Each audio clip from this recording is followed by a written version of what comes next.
yourself in and get ready. The leaders in NBL Supercoach are incoming, giving you the ultimate insight to help you dominate your mates and climb up the rankings. You're now listening to the Insight NBL Show with your hosts, Matrix and Hammer.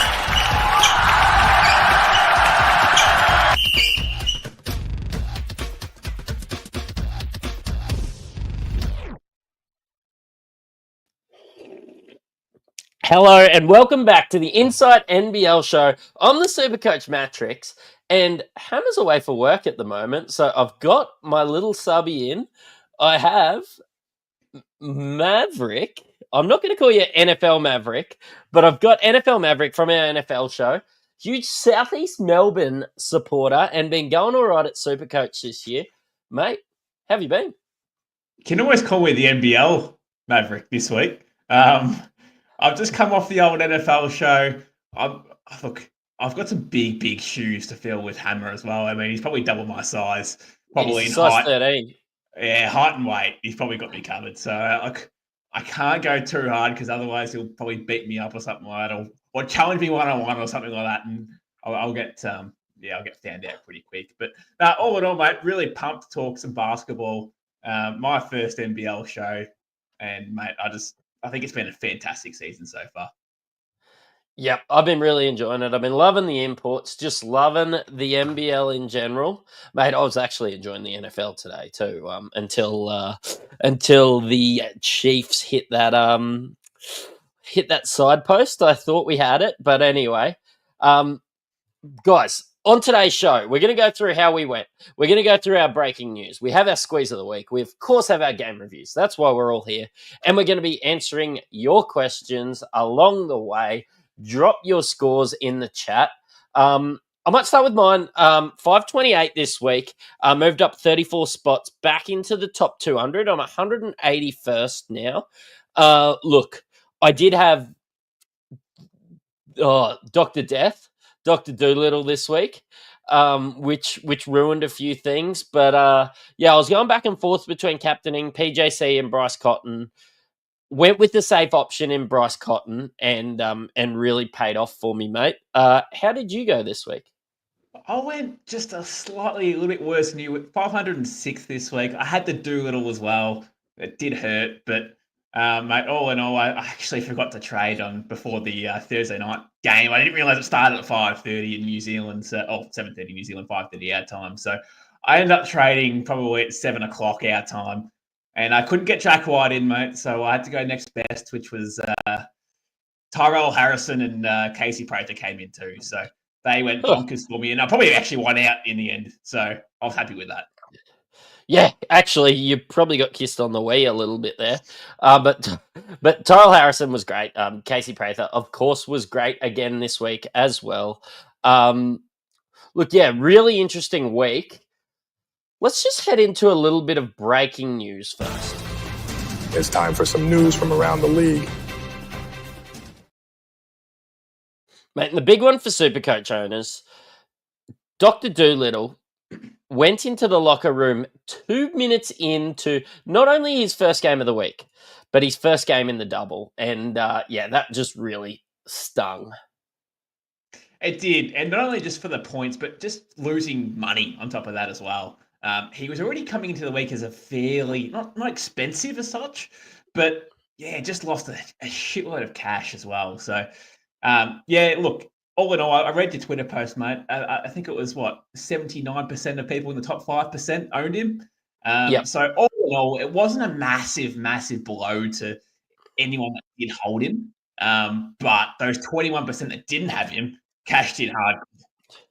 You know what? I'm actually banking, that's cool stats that I dove into, but I'm actually kind of banking that some of the guys outside of the top 5% that didn't have Doolittle are now in the top 5% now, if you go have a look at it, because just, I don't know, you have absolutely anyone there, and you end up getting an extra, 50 points if you've got a 250k guy or 300k guy there. So just really stung. I ended up losing 50k through my Dr. Doolittle experiment, and he was one that I was so set on. Yeah, I mean, even last week he was a captain option at one point when Bryce came back in. It was sort of a question mark: do we go Doctor Doolittle or do we go Bryce? And I ended up going Bryce, but there would have been a few people out there who went Doolittle as well. And as you said, lost a shitload of cash along the way. So, mate, all in all, a massive failure. I thought. Staying out west, and I actually listening to it, I'm half thinking whether this could have been tied together. Bryce Cotton has 148 real points in the last 3 games.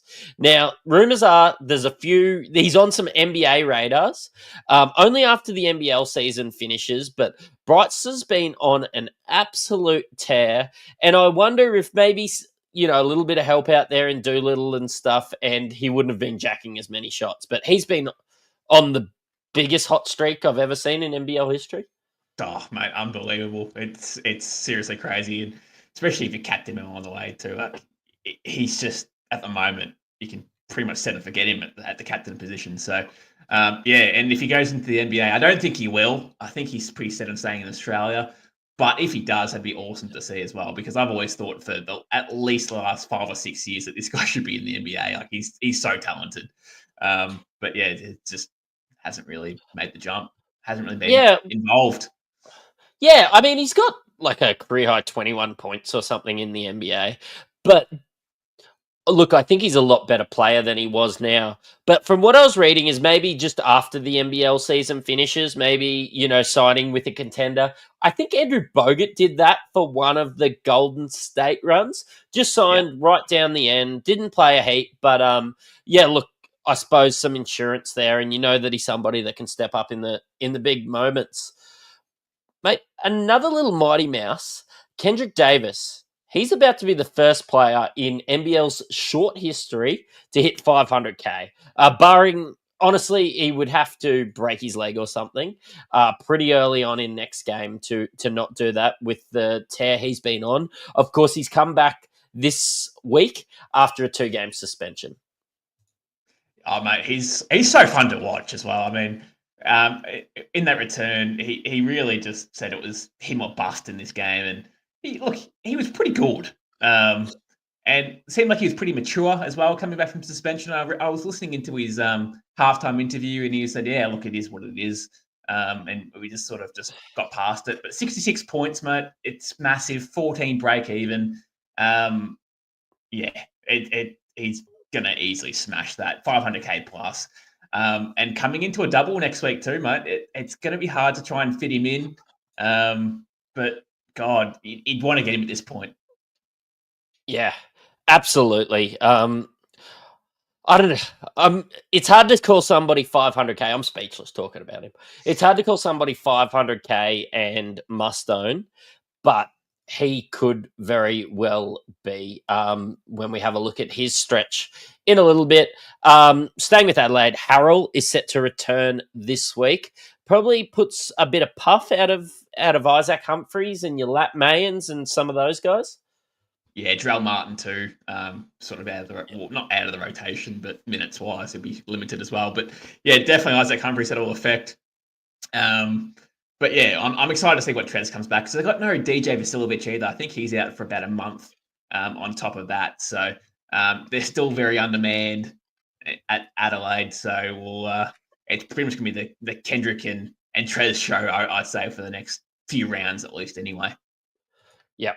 Absolutely. Now, Chris Goulding is set to return on December 23. Him himself has been on an absolute rip snorter the last couple too, till getting injured. But hey, he's probably earned a couple of weeks off. And look, Melbourne haven't been as good as they probably have been. Mate, like losing to Brisbane, that's not something I had on my bingo card this week. No, but they did have that game earlier in the week against New Zealand, so you maybe put it down to a bit of travel as well on top of that. And a feisty, hungry Bullets team as well coming into the game.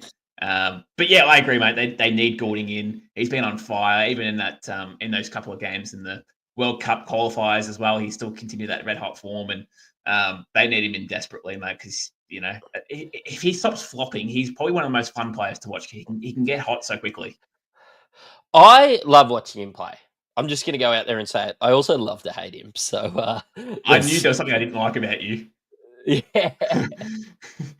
That'd be like me with watching Cairns or watching the Redcliffe Dolphins play or something like that. But you being a Southeast Melbourne member. But look, Yeah. your Southeast Melbourne boys, Sobey was great again this week. But DWJ is set to be available Thursday night. Apparently, just some Josh Kings went out there and said flu-like symptoms. And back again this week. So I don't know if that's a good thing. I don't know if that's a bad thing.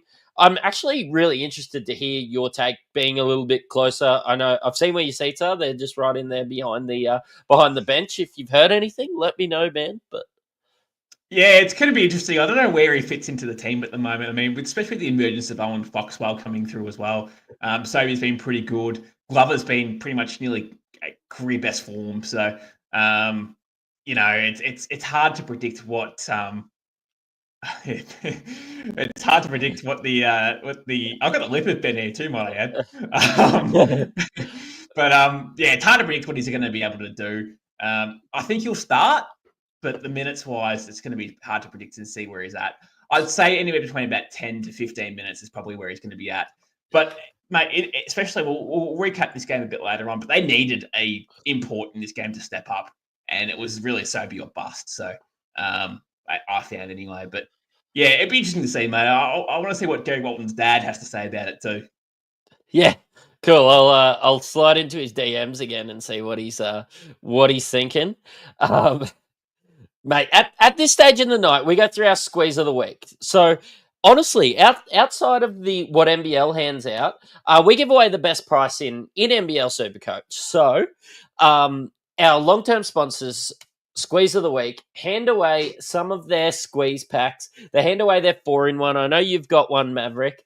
But heading into Christmas, I know I'll be buying some stuff from the standard squeeze. You can get 15% off on us by using code IFS15. I've got a lot of the gear over there, over my shoulder. I'm drinking out of it at the moment. But Kev, coach of Cavill, he had 636 Supercoach points this week. So he's earned himself a little prize pack from the standard squeeze. So slide into our DMs, Kev. But let me tell you how he got there. He captains Bryce Cotton, to be expected. He got second overall for the week as well, Kev did.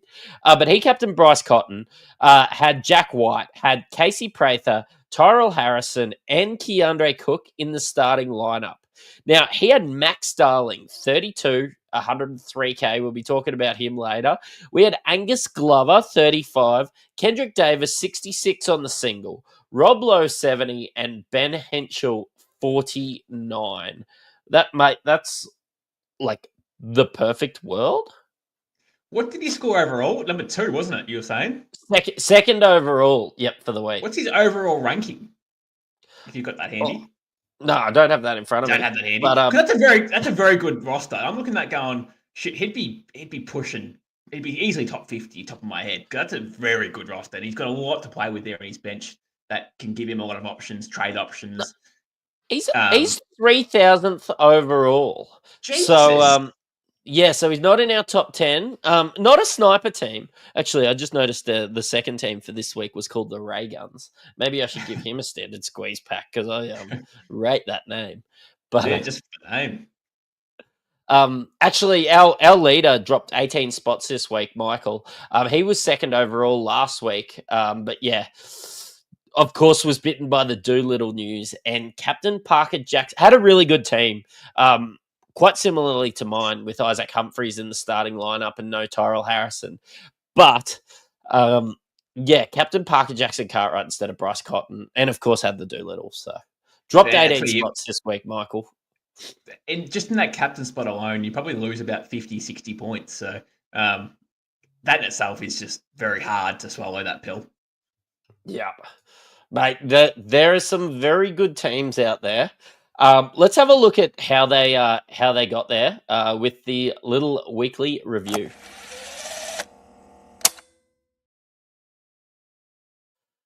Mate, we got to get some of these stingers on your NFL show.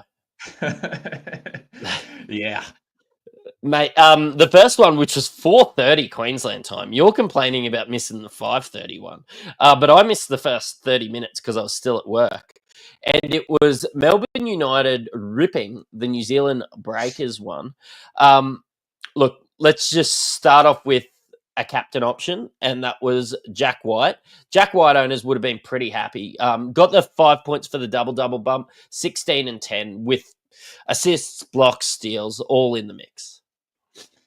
Yeah, fantastic performance. And a lot of it was done in the first sort of three quarters because at 3/4 time, it was a 25-point ball game, top of my head. So they didn't really see much of the last quarter at all. So that's all done in 3/4. So very impressive. I'm a bit worried about the Breakers moving forward in terms of where they're at. They're starting to drop a few now as well. So be interesting to see how they sort of recover moving forward. But yeah, all in all, mate, Jack White was huge. Rob Lowe was huge as well. They paid no respect to Rob Lowe at all on that roll into the paint. It looks like it was Kareem Lopez that was coming and playing that help there. The little 17-year-old kid, and far too small for to be able to guard a big veteran like Rob Lowe in the paint. He's a bit of a presence in there at the moment. If you told me at the start of the year how much they would be missing Freddie Gillespie if they sent him home or he left, I wouldn't have believed you. But yeah, Rob Lowe obviously played a bit of extended minutes with Marcus Lee out in this one.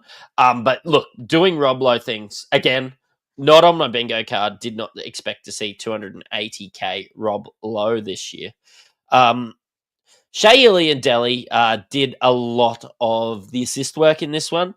6 assists and 7 assists. Of course, there were 2 Supercoach points each. Shea Ili had a ripping round in itself, but just the no turnovers from those two as ball handlers, I was pretty impressed with. I have to look at the guy from New Zealand that scored the most amount of Supercoach points, and Max Darling, he was like 70k. And now he is 103k, just 32 Supercoach points for the week, 24 in this one, 8 in the next one. Do you think he could be an option, man? I definitely do. Break even of 8 as well coming into this week as well. So you'd expect him to be able to hit this. They're on the double as well this week too. So absolutely would be an option as a downgrade option if you need it for a bench spot. Mate, I wouldn't see. I mean, you could even boost to get him in, to be honest. So I think if you boost him for him, it's to start to look forward to these monster guys like Kendrick Davis and Montrezl Harrell, because if you're going to get one, or God forbid, if you have the cash to go 2 of these guys, you're going to have to get a cheapie somewhere along the line, and you got to look at Anticevic. You got to look at Darling or somebody like that. They're on doubles. At least they're playing, right? Yeah, and Tisovic is on a 17 break even. I just don't rate him as a player. I mean, it's probably because I've seen him play at the Phoenix and I thought he was a big time dud. But look, he's found a home at New Zealand now. He's been playing all right, shooting the ball really well, might I add. So yeah, mate, you have to do that, I reckon, to get him in. So I think Darling's probably the guy. If you're going to do it, you have to do it this week. Because they've got another massive stretch of runs or doubles coming up too. So if you're going to do it, you have to do it this week. Mate, Menenga with 19, Parker Jackson Cartwright disappointing with the 18. Did a bit better in the next one, but mate, I know you don't have any hair to pull out, but if you captain Parker Jackson Cartwright, you'd be pulling it out there like Ben Air. I've got pubes. Yeah, true, pulling them out. Mate, Kareem Lopez, he was Kareem Lopez there for a little bit, but he's just back to his normal name, Kareem. Look, 12, got it all in like blocks and assists and basically just being out there. And mad disappointment for people that tried to outthink the room and brought in Flynn Cameron this week. Yeah, absolutely, mate. Kareem Lopez, big donut on the scoring sheet. So that's disappointing. He played like 21, 22 minutes as well. So saw a fair bit of chunk of time, but yeah, no good for that. But yeah, as you said, same with Flynn Cameron too, mate. Again, a lot of junk time there, but didn't really get involved on the stat sheet either. So yeah, it's rough. It'll be interesting to see what Flynn Cameron does next year because is he a starting caliber player? I think he might be. Just depends on who for. Maybe it's Cairns next year, but disappointing all round for if you have Flynn Cameron deep in your bench or even Kareem Lopez, really. Yep. Yeah. I don't want to own any New Zealand Breakers players, and I will just stop that right there. Mate, the Tassie Jack Jumpers come away with a win. They've been on a bit of a rough trot against Cairn Taipans. And look, Billy Magnay, 50 Supercoach point. That's 18-13. 3 assists, a couple of blocks, a couple of steals, got the double-double bonus. He was huge in this one, and this whole game was played inside, really. It was, and the beauty about Will Magnay is he can score Supercoach points in like 4 different ways. He's so good defensively, and he's so good offensively in the painted area, and he just rips down boards for fun. So that's the beauty about Will Magnay. The only problem is he gets in foul trouble a lot. So go on, rip that one open. But yeah, you know what I mean? Like, he gets in foul trouble a lot. That's his biggest downfall. But when he's on the court, he's just so effective. Yeah. And they've needed him. They've been a struggle. I think Crawford come back in this one as well. Didn't make a huge impact, but I think just more time with starters out on the floor helped the Jackies, and that was probably one of their best offensive performances of the year as well. Yeah, and they've looked, honestly, like Jordan Crawford came off the bench in this game. But all in all, I actually think they look better with McDonald starting at shooting guard and letting Doyle just primarily hold the ball, because he started off really hot. And we know how good Milton Doyle is, right? He's got a rich history of being very good in the league. So I don't mind having a look at that change and maybe bringing Jordan Crawford off the bench for the foreseeable future. And then he can rip apart second units and see what you can get there. But because Sean McDonald's been shooting the ball really, really well since he's been returning. So yeah, not a high volume game, but just shoots the ball, just makes the team better around him is probably how I feel, more so than being a super coach option. I was looking at him, still as an 8 break even, but the schedule just doesn't allow me to get a guard in at the moment, mate. Have a look at Sam Wardenberg again. Never thought he would be 300k, but he continues to prove me wrong and haunt me from not getting him earlier on in the year. This is what I expected from Taron Armstrong, though. Just leading the team, and as he has started to lead the team, we're starting to see scores drop off for Rob Edwards. A bit of a hero earlier on in the year. Your Jonah Antonios, your Jackson McCoys. There's only one guard that should be handling the ball in this team, and it's Taron. Mate, Taron is the future of Australian basketball. You can see the talent there. He is extremely good. We knew he was a fantastic passer. We knew that already. But it's now the fact that he's putting scores on the board too. He's looking effective, shooting the ball well, getting to the rim effectively. And then obviously with his passing ability makes him 10 times better as well for Supercoach as well. So he's a strong option for the second half of the year. I'm not sure what their schedule says for the remainder of the year, but if they've got some doubles coming up, he's not a bad option in my opinion. It's just too late for me. Sorry, I'll bring it back up on the screen again. It's that round 16 to round 20 that you're interested in him, and I'm worried that all the value is going to be out of Sam Wardenberg. Like, I'm sorry, I'm not paying 300k for Sam Wardenberg, and put that on a t-shirt. But like Taron Armstrong, Tanner Groves, if he plays this well, is going to be at value. Like, I'm not going to get anybody cheap, and I'm just not willing to sit. Even 200k Tanner Groves, he went up 15k this week. I'm just not going to sit him on my bench. He was good again in this one with the 19 points. They were real top heavy. Pedro was a non-factor in this one, but yeah, look, they're just really top heavy. You're looking at three guys doing all of the work, and that's about what she wrote on this one. Yeah, Tanner Groves, mate. I was talking to my mate on Saturday night, because we played Cairns on Saturday night, or Phoenix played Cairns Saturday night, should I say. And he just plays like a big lumberjack. He's got that big beard with the hair, and he looks like he's built from Minnesota. He's seen some shit down there, and but no, he's from Washington, so that says a lot. But no, he plays really well, mate. He plays close to the bucket. He actually hit a 3-ball in this game. I didn't realize he could shoot the ball, but he can, apparently. So, but no, he's not a bad play, Tanner Groves, but he's sitting at 220k. He's got a 10 break even. those stretched back in those 3 games in a row where they had doubles, or those 3 rounds in a row they had doubles, mate, none of these guys are really worthwhile apart from Taron Armstrong, in my opinion. It can, and they could start shutting some guys down too, potentially, because their season is pretty much Dunsky. Yeah, look, it is. Yeah, they could just start sending people home to go and start saving some cash. But I tell you whose season isn't over, and it's the Brisbane Bullets. Now, they took care of a Kendrick Davis and Montrezl Harrell-less 36ers. Thumped them, actually. Tyrell... mate, I'm a big Tyrell Harrison guy, can I say?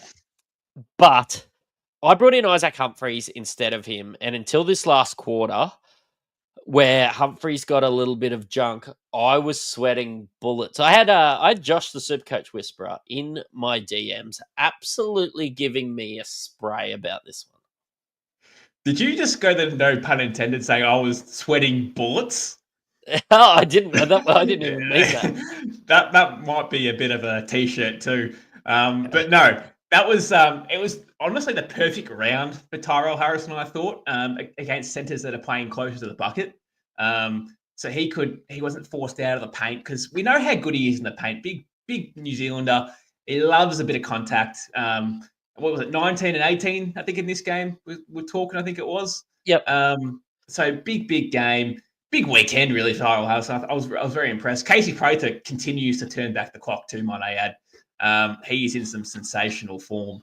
And looks like he's been, in these last few stretches of games, looks like he's been better than when he played down in Perth and United. He's looking fantastic.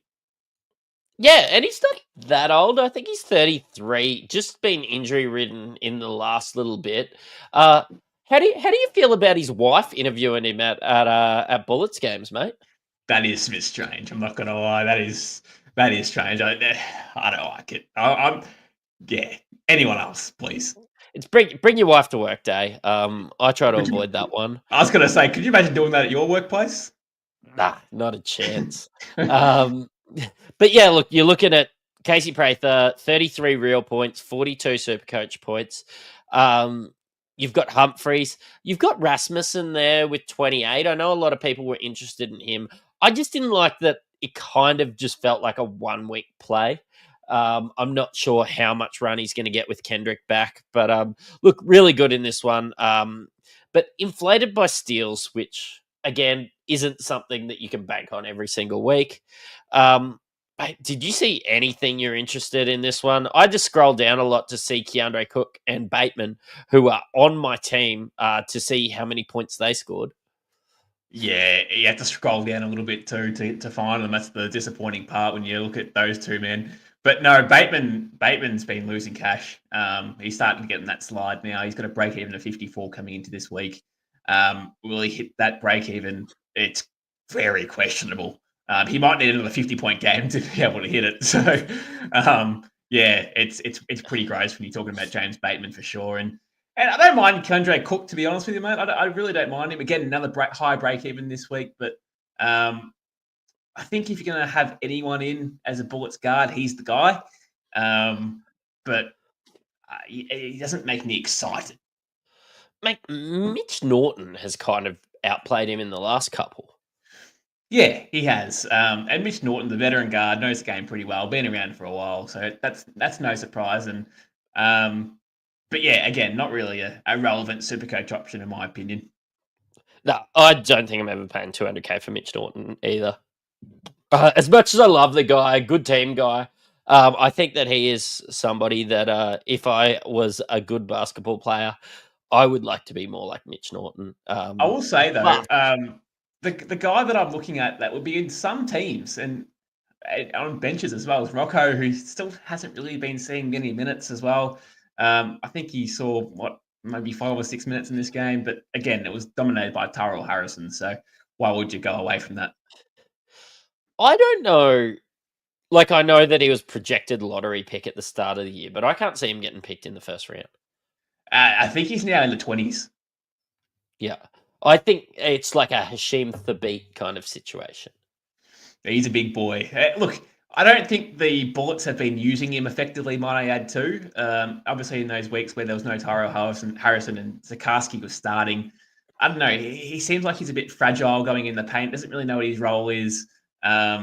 He sort of half rolls and doesn't really fully roll like you would confidently as such. But look, let's see how he goes, mate.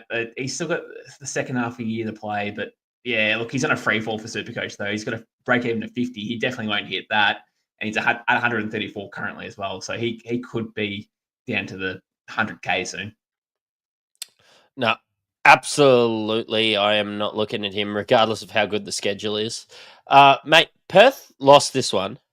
And I really like a double banger on a Friday night. Get to sit back a little bit late and watch this one. But 40 real points from Bryce Cotton. Few other stats, which if the round stopped here, I might have been a little bit concerned. But look, Bryce Cotton, appreciate greatness, even in a losing team, scored really well. But some of the other guys I'm looking at here, Almanza, 28. 15, 9, and 4. He's somebody that at 115K you could have nearly held there. He's made 100K. Darius Days, 15 and 11 with the double bonus of 36 Supercoach points. He was good as well. This was a really interesting game. It was. The corpse of Jesse Wagstaff scored 25 points. It seemed like it was just going. Well, obviously, you would think when you say this, the Perth Wildcats would have won the game, but they didn't. They dropped it. But yeah, Bryce Cotton, mate, really has been on a tear, hasn't he? Like, I captained him this week. I'm happy I did so. After I saw 59 points ago. Yep, captain Bryce Cotton, wasn't looking back. And look, they're on the single this week, so he might have to get traded out of the side for 1 week to get him back in the following. But he's been on a tear, hasn't he? He's been fantastic to watch. But yeah, Darius Days is a nice option as well, mate. Cheap option at 236K, break even of 10. Again, was the top point scorer on the Hawks side of things. So he would be one to look at with the stretch of games of doubles coming up. So I have been looking at him. Actually, everybody in the chat, we've got a team member, a flying toilet, always in the chat, talking up Darius Days. And I actually had this put down as a cross matchup, a bad matchup for Darius Days, because I expect him to come across Doolittle. Now, when Doolittle went down the tunnel, I don't think anybody could have foresawn that Darius Days, would have been as good as he is. With how poor he's been, and he's just had 2 good games in a row. I think I look at there, and he's got a 3-round average of 30 with a 5-round average of 25. Look, I think that he can be closer to this 30-point per game scorer, but he did have an easy one. He saw the guy that he was probably worried about, and he has been coming off the bench, which I think's been good for him as well. But yeah, he was supposed to be defended by Doolittle and basically went out there and got defended by Jesse Wagstaff. So, yeah, I mean, I'm not going to say. I was going to say even I could score on Jesse Wagstaff, but no, I probably wouldn't be able to. Yeah, that's probably a stretch. But yeah, no, it's interesting, man. As I said, what is he? 236. I think that's great with a break even of 10. So, schedule allowing, obviously, would be a nice one. After this week, he heads into 5 doubles in a row. And that almost brings in Trey Cull to the conversation as well.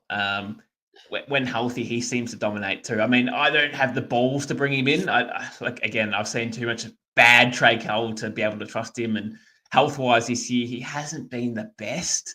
But break even of 20, he'll probably hit that this week, and then he starts his doubles. So it'd be an interesting choice to see who brings him on as a bench option. Maybe it's a 300K, so it's probably a bit too steep. But maybe some people might. My problem is Trey Kell plays the same position as Kendrick Davis. Yeah, and I know who and it's nothing against Trey Kell, and like maybe a budget one of these guys, like even a budget Parker Jackson Cartwright or somebody like that. I really like the way he's been playing, but like Parker Jackson Cartwright doesn't have Tyler Harvey beside him either. Like he's got Matt Mooney throwing up absolute bricks. But yeah, look, Tyler Harvey's been good in this one too. I don't know if we really need to focus on anyone else. We've been talking about Perth for however many weeks. It's time to get off Perth at the moment. But mate, Sydney Kings, took care of the New Zealand Breakers, Jalen Adams doing Jalen Adams things, Parker Jackson Cartwright doing Parker Jackson Cartwright things. Mate, it was, again, these little guards in the NBL writing the stories for the weekend. Yeah, I'm going to ask you a question in this one, actually. Why the hell does Brian Gorshin continue to bring Adams off the bench? Jalen Adams, should I say? I was going to say Jamal Adams, but Jalen Adams, why is he coming off the bench? He's obviously, I think he had a game of 20 and 10 in this game, I think it was from memory. Why? I mean, we're currently doing our cricket podcast. Maybe just take a little bit of shine off the new ball. Come out there against a couple of these rough spinners. I don't really know, but Adams dominates whenever he gets the minutes, and he's starting to. I just wish that the schedule permitted me to get him instead of someone like Parker Jackson Cartwright. After the last couple of weeks, I haven't been as sold on Parker Jackson Cartwright as I have been, and he's been phenomenal all year, but just 99 break even now, 400k. I'm just starting to be a little bit off him. Like, if I could downgrade to Jalen Adams, and the schedule doesn't really allow it, I honestly would at the moment. Kings have, they're hit and miss. They're in patchy spots at the moment, but Parker Jackson Cartwright, you just got to hold on to him. And I think Jalen Adams will be Parker Jackson Cartwright price by the time any of these go into relevance. Yeah, and look, you probably bring him in for week around 15 for that 3 stretch rounds of doubles is probably when you bring in Jalen Adams. But yeah, as you said, mate, 99 break even, the free fall of PJC's price is going to start happening, especially when you're so hot and cold with just even how badly the Breakers have been playing in the last sort of 5-6 games. I know they're on a 4-game losing streak, but even their wins haven't looked that convincing to me as well. So it's kind of hard to get assists when you're passing it to people that can't shoot it. Yeah, exactly. Like Menenga has one good game or a couple of games in a row and then turns to shit the very next. So, it's tough, and especially when you have Taco fall in there too. I mean, I don't mind the old Taco, but God, he's a bit of a paint clogger because he's so limited in what he can do. So every time you see him out there, he just parks himself under the ring and either dump it to him or that's the end of the possession, really. Yeah, 100%. And look, maybe later on in the year, if he's 140k, he's somebody that I could take a punt on. But yeah, was never interested at 277 and obviously working his way through some injury concerns. I think the way that he plays and his height and how long those limbs are, I think he's always going to be plagued by injury. I said it last week. I'm going to say it again. They don't call him Taco standing up. So, mate, you said that Molten chat, and then you've turned that into a little bit of a line. So, well done to you, mate. That's creative. That's actually where I started all. I see if I get a couple giggles and a reaction, and then I roll it out in the big leagues. Mate, Xavier Cooks, 20 and a few assists along the way. It's the one rebound that kind of concerned me, but I mean, they scored really well, so probably shouldn't. I was just expecting more rebounds. I think I went and had a little multi out there, and I put a one leg at $1.08 for 4 rebounds, and that was the one that didn't get off. So I'm a bit disappointed in Cooks, but we did call this a great matchup for Cooks, and he did cook Menenga. So yeah, I still don't understand why he didn't get more than one rebound. That just doesn't make any sense to me for a guy who primarily hangs around the rim. So even offensive rebounds, you'd think he'd get more than one just off his own miss. Yeah. Very odd, but yeah, all in all, mate, it was pretty convincing for Sydney. But then again, 19 Supercoach points for Oliver as well, Cam Oliver. It's just when we thought he might have started getting rolling a little bit, it's sort of back down to where it was. So hard to gauge where Oliver's at the moment. Yeah. Look, I don't mind Oliver if he goes on a bit of a stretch and he's a bit lower price. I'm not interested in paying $340 for him. No. Alex Tui scored pretty well too. It's Matt Mooney that I said that I needed to see basically this from him. That was 19 points, a couple of steals. Look, not too much in the counting stats realistically, but I just need to start seeing him shoot the ball a little bit better.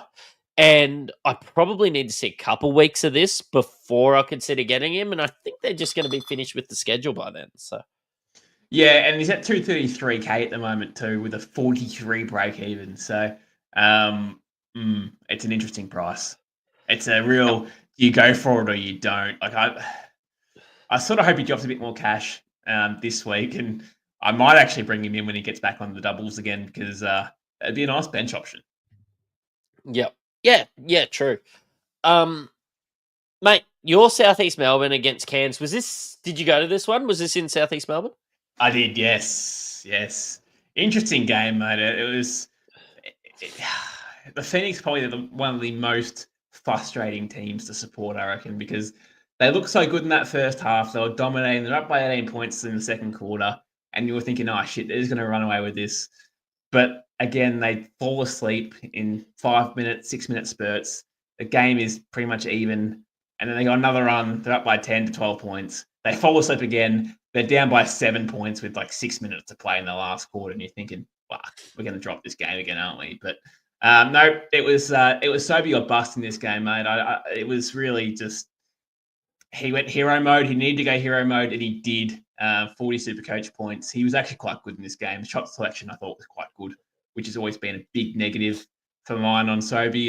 And Glover, mate, he continues his career best year. He looks very, very confident. His season in the NBL one at Eltham has given him a whole new different skill set, which we didn't think. I thought he was just a 3-and-D player, but he's a bit more than that now. Yeah, we kind of expected this last year, but anyway, it's come good this year. I've missed the boat on Glover.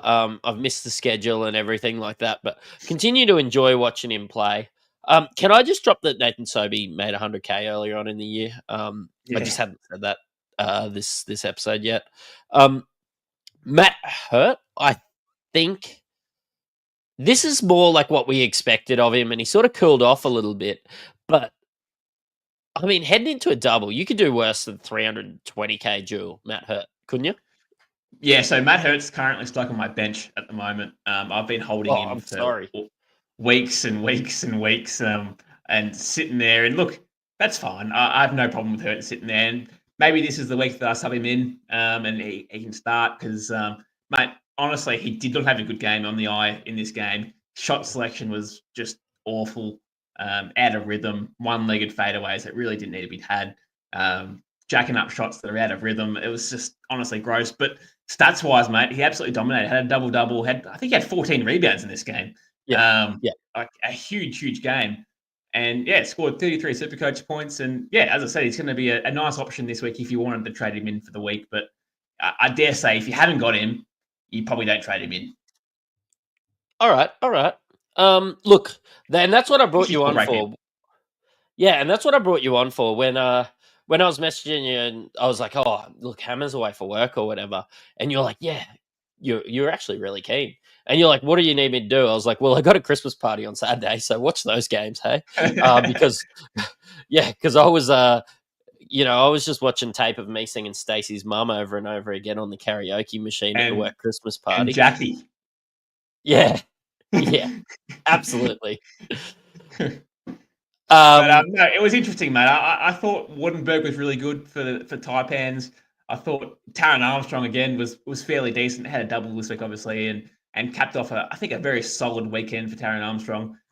You can tell already that he's done his apprenticeship there at Cairns, and he'll probably be at Sydney or Perth or somewhere, or Melbourne or something like that next year. He won't be at Cairns next year. He's done his apprenticeship. This guy is extremely talented. And as I said before, I reckon he's the face of Australian basketball. He'll be playing in a Boomer squad one day. So yeah, no, he's fantastic. And but yeah, mate, I just wanted to mention as well, Bradshaw is terrible on the eye. He's horrendous to watch. He's got just a disgusting looking jump shot too. Yeah, look, he's got a lot of cash to drop. But again, like if they were to start sending people home, you're looking at this. They're going to get a good draft pick next year, so that's good. The sports guy was saying in the chat, Cairns making history, 12 L's in a row. You got to think that Adam Ford may be playing for his job a little bit in this one too. Look, Taron and Wardenberg, should he go into a little bit of a I rate this. That's something that I get get done, sports guy. But look, Woodenberg and Tarrant are the only real guys I'm interested in, unless you're taking a punt and a downgrade to somebody like Tanner Groves. Should he hit about the 180K? Mate, Foxwell, good at this one again. Of course, better with his assists than points in this one. Malik Lewis probably cooled off a little bit. Yeah, definitely. Break even at 51 points. I don't think he'll hit that either. Foxwell comes in the double, obviously, this week, and he has got a break even of 32. So, yeah, probably a big chance he hits that again, but we're probably at the very end of the Foxwell money-making, or cash cow, should I say, in Supercoach terms. Probably at the very end of it. Probably got 1 week left of the money-making. No, absolutely. We just got 2 more to go, mate. I love talking about Brisbane Bullets wins. So Brisbane Bullets took care of Melbourne United. There was a little bit of salt I felt out on the floor there. But look, Jack White, 21 and 10, got the double again, and a really good round. I think we would have been really talking about, his 80 over the 2 games a lot more had Bryce Cotton not, turned up this week. But look, really solid from Jack White. But James Bateman's popped up again. He was marinating on my bench, and by marinated, I think he fell out of the slow cooker and nearly fell onto the floor there. But 25 points, got some points in assists, got some rebounds, was really good out there. Cook, 27 points. They just let him cook. Delhi as well, like Prather with 39. Like, it was a high-scoring game. Yeah. And when you have 114 to 122, you're going to get Supercoach points, right? It's just going to happen. So this is one of those games. And again, another decent matchup there. I know Tyrell Harrison was in foul trouble too. He had 2 fouls early in that third quarter and brought him out of the game. But mate, I thought he was good for the minutes when he was out there too. So he's just one to watch to bring in for this week as well. I know a lot of people are probably doing that already. I've already got him in, luckily, but he would be a massive trade target for this week, I'd imagine. I know. I'm looking at him. He's owned by 14% of teams at the moment, so that's almost pod territory, really. When you only have 2 spots at center, so yeah, he's an absolute target for me. Shea Illy good in this one as well. You start to think maybe Shea Illy great when Goulding's out, but they're off their doubles next week, so yeah, I don't know if he's worth bringing in at 280K. No, the only one that you'd bring in on United is probably Jack White if you don't own him. But again, it's just a 1 week rental as such, and that's fine if you need him in for a double.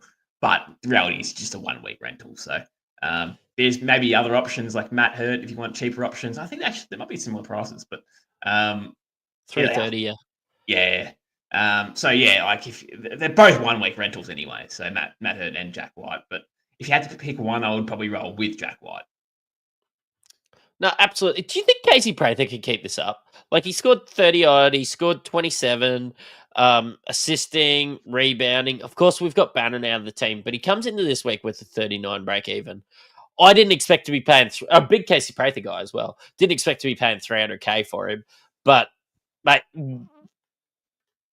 this is one of the last games, so we can probably talk about this a bit. But what do you think? Yeah, I think he can, mate. And look, again, I traded him luckily last week and gained the 42K on him, which is a massive, massive positive. Again, break even at 39, so you'd expect him to be able to hit that. So he'll go up again in price. But if we're talking points, mate, the way he's been playing, it's been fantastic. So absolutely, I think he's definitely an option. Yeah, no, I rate it. I've got to look at it myself. I've had Prather. I've traded him out. He's made 100K. He's far excelled that. So yeah, no, he's been good out there. I just wanted to know your thoughts in it. But mate, Kendrick Davis come back in the next one, and they lost. 36ers were taken care of by the Wildcats, and we're talking about how great Bryce Cotton's been through this stretch. He scored 49 real points for 56 Supercoach points. But Kendrick Davis, 37 points, but with the 11 assists and getting the double-double bonus, it was enough to score more Supercoach points than Bryce Cotton. Yeah, and this is the beauty about Supercoach, right? Like you want your guards as much as Bryce Cotton's very talented at scoring the ball. You want your guards scoring the ball plus obviously getting the assists. And if you can get a double out of it, fucking beauty, right? It's gold. So this is why Kendrick Davis is going to be nearly, well, pretty much 500k. And look, him and Trez next week. Whew, watch these guys cook, man. They're going to be special to watch, I reckon, because they're very undermanned. Sunday Detch went down in this game as well, did not return. So they're undermanned, and the best players in this team will be having the ball in their hands for the majority of the time, and that's just going to mean Kendrick Davis to the moon. Oh, I did really like the way he got, and I was watching Hump pretty. Like I brought him into my starting team basically as a 1 week play this week, but I was watching him and I did like the way that Kendrick Davis got him the ball at the right times. 25 real points from him, a couple of steals that elevated him, but that's 39 Supercoach points from a guy that we're paying 250k for. So pretty stoked there, mate. Yeah. Benny Henschel there, 15 and 4, like. I don't know. Like, it's the end of the Perth run, so I don't want to focus on him too much.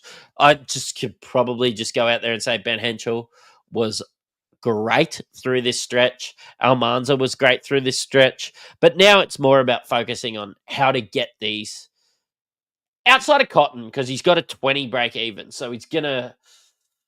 Yeah, so he's still going to score well this week. I don't know if I'd start him, but when he's dropping 50 every week, it's probably fine. But like, you're going to get all these guys out of your team this week, aren't you? Yeah, you probably do. But if you do hold Cotton, which I don't think many will because he's got that single, but he's got a break even of 23. So he's going to go up again in price. Not by much, but probably, 15k you'd imagine. So that puts him to about 455, 460, depending on what he scores. So again, he's borderline getting there to that 500k mark himself. So watch this space. If we have another big price Cotton game, then it gets back in the doubles again. Jesus Christ, he might get to 600k the way he's going. Yeah, it's not when you get Bryce. It's not like if you get Bryce Cotton out, really. It's when you get him out. But I think I'm considering trying to hold him on the bench this week. And look, Kendrick Davis could go up in money. Bryce Cotton could go up in money. But, I mean, if you've got the trade, I think Bryce Cotton to Davis is a great trade. But, I mean, you've probably got to play one of these guys in doubles. Like, you've got to move Doolittle out. And a lot of us... Like 80% of the top 5% of Doolittle. So it's how to work that other trade, whether you're dropping people down in cash to get Davis next week, whether you can go Cotton and Davis this week. I don't know. We're going to start to see a little bit of difference in the teams this week, I think. We will. I haven't done my trades. Well, I've sort of done my trades, but I haven't locked them in. I always reverse them all the time. I probably do that 10 times a week, let's be honest. But so far, I have got in Jack White for Doolittle, so that will probably change again. But at this point, it is Jack White. So, it's going to be hard. It's hard to trade out someone like Bryce Cotton when he's break even so low. And then again, same with Kendrick Davis. Had he not traded him in when he's break even so low for a high price? So it goes both ways, doesn't it? Yeah, it does. Look, it's gonna be a good week. So let's just see how that all goes. Mate, I think that just about wraps it up. There wasn't a lot of questions in the chat. I might just get you to answer one of Theo's. Theo Manos, would you get Cotton? Would you get Cotton in, Prather and Robertson to Ian Clark? Ooh, I'm not sure I'm feeling any trade involving Ian Clark, would you? No, not at all. Not at all. I cannot get around that at all. So no. I don't mind this one, and Brett's been right up there. I know he's got a squeeze pack to his name. He was top 20 at one stage, I think, but he's asking what about Doolittle and Windler, of course, talking about getting out of those Perth players to go in KD, and Peatling was an option. What do you think about that? I don't mind it. I don't mind it. You're looking for guys that are going to generate some cash for you. So obviously Doolittle's not relevant now for you. Peatling's got a break even of -12, so he's going to generate some cash. KD, obviously, we've spoken about him. He's going to generate some cash and some points.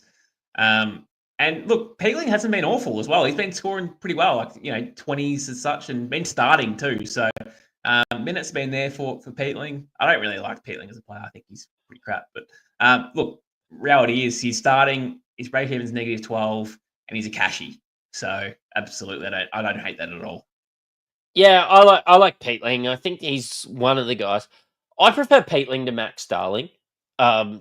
Just going out there. I know Max Darling has that ceiling, but I think Max Darling's going to score 5 points, and Peatling was still scoring points when Darius Days was scoring points. So I think it's a bit of yin and yang happening there. But look, I like Peatling, and I think if that's one way to get to Kendrick Davis and getting Dylan Windler to Kendrick Davis, not even talking about getting Cotton to Kendrick Davis, that's a big one for me. All that I say that is, if you think let's look forward to the following week's trades for Brett. And let's go, and we try to keep them to an hour, so we've got a couple minutes. I think if you trade Cotton out this week to KD, you have a better chance of being able to get Montrezl Harrell in next week without having to downgrade again. You've only done the one downgrade, and look, I don't really like holding Windler either, but I just think if Trez is in your trades, you've got to trade Cotton this week. You do, and the only downside to trading in Peatling, and this is always what I felt with these cash cows, is when they revert back to the bench at some point, and he probably will, he just gets stuck on your bench and you can't get him out. So, especially with 2 trades a week, it's hard to sort of get rid of him. But you're relying on Peatling to really dominate. But yeah, I agree, mate. If you've got Trez in your long-term plans, you almost have to do that. No, I'm with you, mate. Just about at the end of the show, mate. With the NFL, you've been doing your preview show, you've been doing your review show with Guns. I did get a little bit of a whisper that maybe there's a little bit of dynasty content to tie some people over. Maybe some short snippets, some questions getting answered. So I'm excited to see what you've got going on with NFL. We're of course, NFL fantasy season is starting to come to an end, but dynasty never stops, does it? No, it doesn't, and it's probably my favorite format of the NFL is Dynasty. So, mate, it never sleeps. There's always trade offers on the table. The trade window is currently closed, but as soon as the last game of the season ends in week 17, then the trade window suddenly opens up again. So, there's always something happening, mate. So yes, despite our season coming to an end in the coming weeks, we are going to be doing some Dynasty content. And I'm excited for that, man. I think it's going to be very good. There's a lot of talking points in Dynasty. Mate, if that interests you, pop onto our Insight page. Follow at NFL_Maverick.